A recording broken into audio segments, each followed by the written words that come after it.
was safety car after safety car, tire change after tire change. Like you said, chaos, right? It was chaos here, and yes, there was so much exchanging for places on the podium.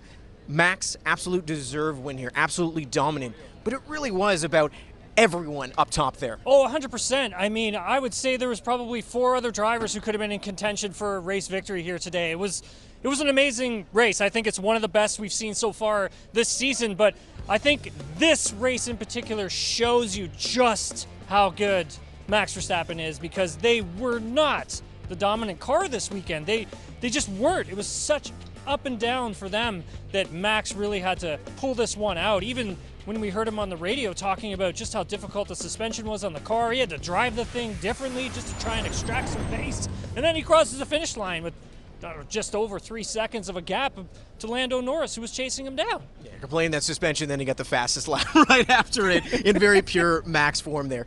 Speaking of George Russell, the guy who started on pole here, this is his second pole in his career. He was looking for that second race win that obviously he did not get. There was a lot of safety cars and, yes, a lot of tire changes, but there were mistakes on George's part. Would you say that he lost this race for himself, perhaps?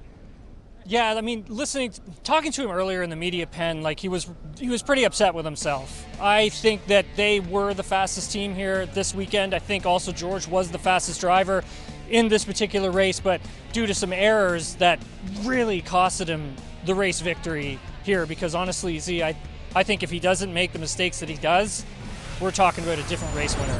Well, heading into this race weekend here, Ferrari, they were just 24 points behind Red Bull for the constructors. After 2 DNFs, they are now 49 points behind. An absolute shocker of a weekend here, no, Tim? Really bad. Yeah, big time, especially now that you see these other teams that are starting to catch up and really claw into everybody else's deficit. I mean, talking to some of the drivers earlier, they were kind of sarcastically saying like, oh great, now we have 8 drivers in contention for race wins. But it's true, they actually do. We're going to head to Barcelona next, and who knows when we get there who's going to be the quickest. So as you look further into the future with this thing, I mean, Red Bull is just not that dominant that they were last season.